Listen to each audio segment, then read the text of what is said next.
Bienvenue à tous sur Télé 50. Vous regardez Décryptage, votre magazine d'actualité en République démocratique du Congo. Nous allons faire dans cette émission le tour d'horizon de principaux sujets. À la une de l'actualité en RDC, deux sujets fondamentaux qui nous intéressent. Le premier, c'est le dialogue. Le dialogue, on en parle encore. La question fondamentale que nous allons nous poser, est-ce que le dialogue, c'est encore une opportunité en RDC? Ce rendez-vous est-il encore envisageable? Élément de réponse avec mon invité. Nous parlons également de la journée ville morte. L'appel de l'opposition a-t-il été observé dans la ville de Kinshasa et partout ailleurs? Élément de réponse avec maître Guillaume Mandiolo. Il est avocat au cadre à l'ULDC, écrivain en philo politique. C'est un parti de la majorité présidentielle. Bienvenue. Merci. Merci d'avoir accepté notre invitation. Merci de m'avoir invité. Et de faire le point avec nous sur des questions d'actualité. Alors la première question que je vous pose, quand on regarde aujourd'hui la crise politique, le contexte politique en RDC, est-ce qu'il est encore important d'organiser un dialogue quand on regarde notamment l'opposition radicale? Merci, c'est une opportunité de reparler de cette situation. Est-ce qu'on a résolu le problème qui présidait à ce qu'on puisse convoquer, les chefs d'État convoquent les dialogues? On ne l'a pas résolu entre-temps. Bon, on fait quoi? On attend. On attend la bonne volonté des uns des autres pour participer réellement à ces processus, de sorte à ce qu'on puisse résoudre les problèmes en question. On ne peut les résoudre que si on est autour d'une table. Entre-temps, il ne s'est rien passé. La solution au problème ne viendra pas du fait du hasard, de l'attente. On attend et puis il se passe. Non, il ne se passera rien. Parce que les conditions techniques de la mise en œuvre du calendrier électoral ne sont pas réunies. Elles sont comme moins réunies, seront comme moins réunies du fait qu'on ne fait rien. On ne s'accorde pas là-dessus. Les conditions techniques du nettoyage du fichier électoral ne sont pas réunies. Elles ne seront pas réunies du fait du silence. Donc finalement, il ne se passe rien. Tant qu'il ne se passera rien, donc on ne pourra pas résoudre le problème, ce qui fait que les dialogues s'avèrent nécessaires. Et comme j'ai eu à le dire à un moment donné, aujourd'hui, je pense que le dialogue est plutôt d'ordre public. Alors, vous êtes un parti de la majorité présidentielle. Pour ceux qui nous suivent et qui aimeraient avoir des réponses concrètes sur les questions que je vais vous poser, pourquoi ça traîne, à votre avis? Vous savez, ça traîne par rapport aux velléités assez compliquées, en fait, de l'opposition. Vous avez vu les systèmes ou ce qu'on nous a opposé depuis un certain temps en termes de participation. Surtout les partis les plus importants de l'opposition, qui est l'UDPS, qui à un moment donné était d'accord, totalement d'accord, et puis est revenu sur sa position, et est reparti encore, et finalement est d'accord. La position ambiguë de l'UDPS. C'est ça, c'est une réelle difficulté. La lecture est difficile, pas seulement pour la majorité, mais pour la population congolaise. Et au plan international, ça pose problème en termes de crédibilité, y compris de l'UDPS. On ne peut pas dire un jour, oui, on est d'accord, le jour d'après, non, et tout ça. Donc, je pense que, normalement, c'est un mouvement qui est habituellement, je reprends leur discours, qui aime la paix, qui aime le dialogue, les discussions. Et d'ailleurs, ils ont été les tout premiers à pouvoir solliciter ce dialogue, sous une forme qu'ils estimaient être appropriée en ce qui les concernait. Bon, il nous appartenait, ou il appartenait au chef de l'État, de pouvoir avoir souverainement ce qu'il fallait faire. Il avait, souvenez-vous de l'adresse du chef de l'État lorsqu'il a prêté serment pour le mandat suivant, ce mandat actuel. Il a dit qu'il avait la passion pour la RDC, il voulait aussi travailler avec tous ceux qui avaient la passion pour la RDC, et que les choses ne s'étaient pas passées selon ce qu'on pouvait espérer. N'est-ce pas? Tout le monde s'en souvient. Dès cet instant-là, il était dans une disposition d'ouverture totale pour discuter. Beaucoup ont refusé, et pendant très longtemps.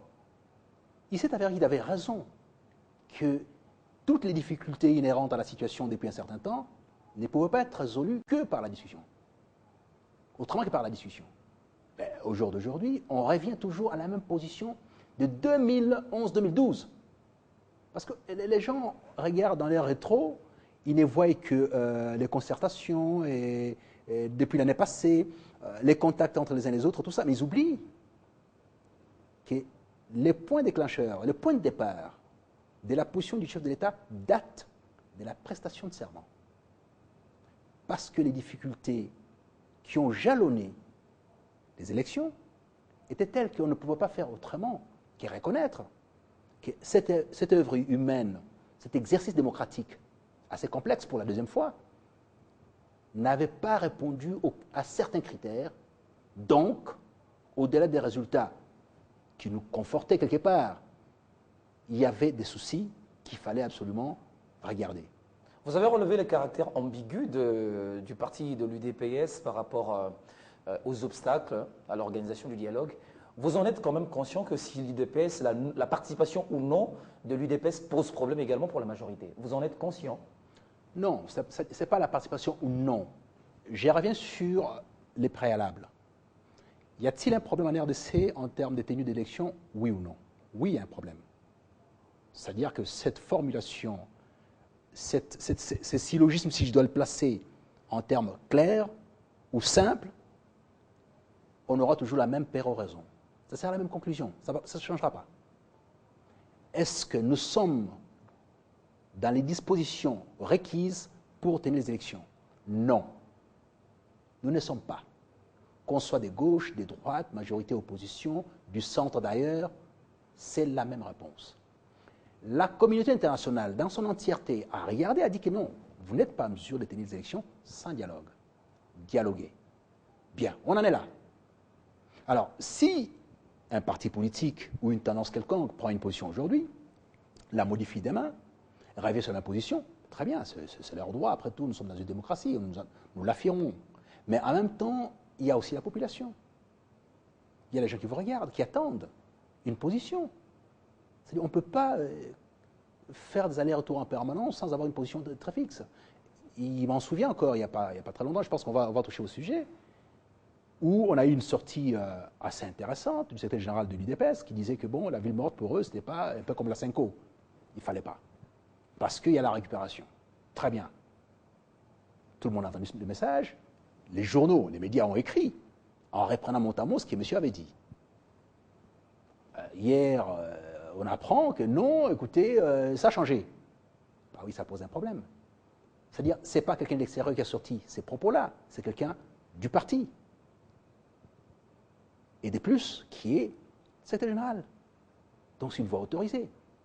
Donc, maintenant, est-ce que nous sommes en train de porter les conflits internes à une structure et le faire arbitrer par la population et les autres, ou c'est une démarche politique normale? Bon, j'ai entendu les responsables du département extérieur, il me semble, Félix Tshisekedi, dire non, je pense que les journalistes ont mal interprété ces propos. Très bien, c'est pas grave. Mais simplement, rien n'aura changé d'ici la tenue du dialogue. Rien n'aura changé. Alors, pour ceux qui sont encore hésitants, est-ce qu'au-delà du cadre, le dialogue, au-delà de ce cadre, est-ce qu'il n'y aurait-il pas une autre alternative pour ceux qui ne sont pas d'accord pour aller au dialogue? Laquelle alternative? Puisque pour l'instant, on a un texte légal qui est une ordonnance qui fixe les dialogues. Si on veut faire un autre texte qui puisse convoquer le dialogue ou une autre forme de rencontre, encore faut-il d'abord vider les premiers textes. Puisque ce qui est dit aujourd'hui, et je le répète une fois de plus, a été réclamé, ce qui est proposé aujourd'hui, ce qui doit être fait aujourd'hui, a été réclamé 1001 fois pas seulement par l'UDPS. Il m'en souvient qu'à un moment donné, l'UNC avait aussi réclamé ça. Les dialogues et tout ça, très bien. Mais aujourd'hui, on propose des dialogues. Qu'est-ce qui pose problème? Mais attendez, devant les accusations selon lesquelles le président de la République voudrait se maintenir au pouvoir, pourquoi, de la part de la majorité, vous ne donnez pas un signal fort qui va prouver devant la face du monde que le chef de l'État ne veut pas se représenter? Qu'est-ce que vous appelez signal fort au-delà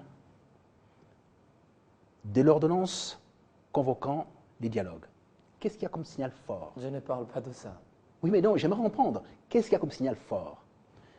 Un chef d'État qui est en train, qui est sous mandat pour l'instant, qui a été élu de manière universelle, Qui est en train de le terminer? qui est en train d'aller vers des termes de son mandat, qui n'est pas encore arrivé au terme de son mandat. Oui. Bien. Il a dit qu'il y avait des problèmes. Tout le monde a reconnu qu'il y avait des problèmes, de part et d'autre. La nécessité du dialogue a été mis en place, c'est-à-dire qu'a été mis en exergue par tout le monde. Il est reconnu aujourd'hui de manière tout à fait universelle, pour ne pas dire qu'il fallait un dialogue. Très bien. Mais vous dites, il faut un signal fort. Je ne comprends pas cette terminologie, signal fort. Vous voulez que je l'explique autrement? Oui, dites-le autrement. Voilà. Pourquoi est-ce qu'au niveau de la majorité, on ne dit pas, y a-t-il pas une communication ouverte dans le sens où, vous direz par exemple, que le chef de l'État ne va pas se représenter immédiatement après son deuxième mandat, il va partir. Vous avez du mal, vous de la majorité, à le dire. Oui, mais ça dérange, non. Apparemment. Est-ce qu'on a modifié la Constitution pour cet aspect-là? Ça n'a pas été fait. Est-ce que les lieux d'en discuter, c'est dans la rue, dans le média ou au niveau du dialogue? S'il y a des questions de cette nature-là qui doivent être posées, qu'on les amène au dialogue. Qu'on dise, est-ce que vous avez des prétentions pour pouvoir rester au pouvoir alors que la Constitution ne vous permet pas? On y répondra à ce moment-là.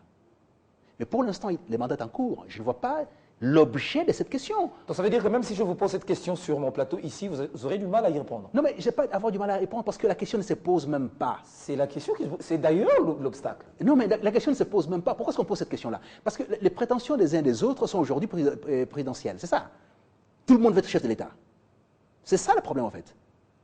Donc, qu'on puisse aussi nous dire, c'est-à-dire que tous ceux qui s'alignent comme candidats chef de l'État estiment qu'ils doivent être calife à la place du calife dès décembre, c'est ça? Mais ça ne fonctionne pas comme ça. On est en train de dire ici que pour l'instant, nous sommes face à des sérieux soucis liés à la mise en œuvre du calendrier électoral. Nous avons un fichier corrompu. Tout le monde le sait, il est corrompu. Nous avons un retard accumulé depuis 2011 à aujourd'hui au niveau de plusieurs instances qui forment la démocratie. La démocratie n'est pas seulement les faits d'élire un chef de l'État. C'est toute une succession d'éléments. Et puis, on a un problème majeur. Ce dont personne ne parle, la sécurité du pays.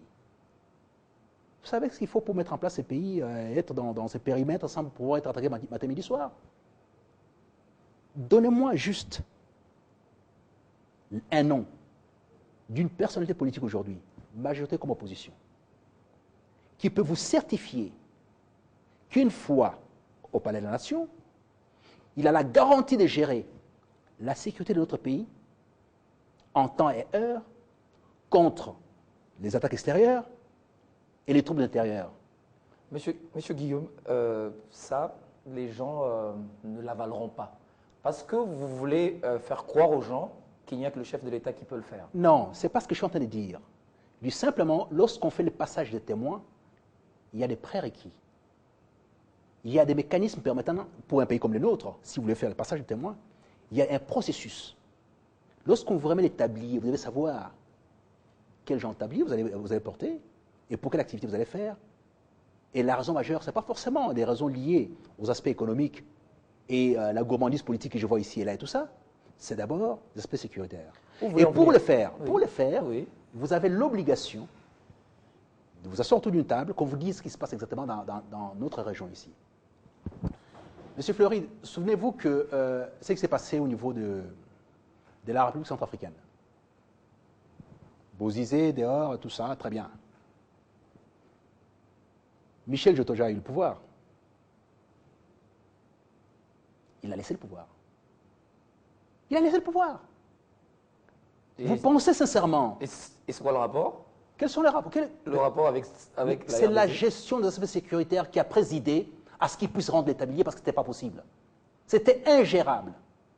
La RDC est sortie et on est dans la consolidation de la paix. Et c'est majeur. Ne prenez pas ça pour un amusement. Ces pays, on peut le perdre demain. Il peut être morcelé demain. Ça a déjà été fait en 60. On l'a eu dans les années 90. Ça peut encore se venir aujourd'hui.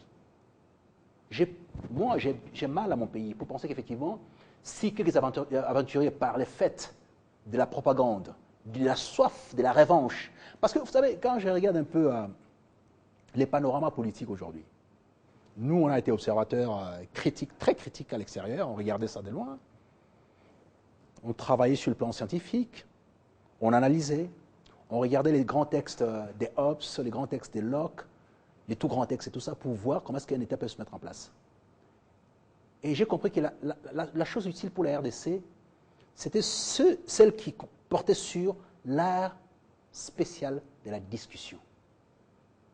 L'art spécial à la discussion a permis que, entre 2001 et 2003, qu'on puisse sortir d'un pays séquencé, découpé, compartimenté, totalement, à une communion nationale, de sorte qu'on arrive aux élections. Nous ne sommes pas dans cette configuration-là aujourd'hui, mais nous pouvons y retomber de manière la plus abjecte. Qu'on fasse attention. Aujourd'hui, je suis en train de dire ça scientifiquement, je ne le dis pas par esprit partisan, mais simplement, ceux qui nous regardent aujourd'hui, qu'ils évaluent les conséquences dramatiques qu'on pourrait avoir au plan sécuritaire, si jamais on n'a pas de concertation, dialogue, et qu'on ne convienne pas d'une façon de faire qui soit profitable à la population et à notre pays, à l'unité nationale. Vous allez vous contredire parce que il y a quelques semaines, quand je vous ai reçu, j'espère que vous vous félicitez des actions du chef de l'État par rapport à la paix dans l'Est de la République démocratique du Congo. Et vous avez toujours dit que la paix est revenue. Bien entendu. Mais alors, Mais la paix est revenue. ça veut dire que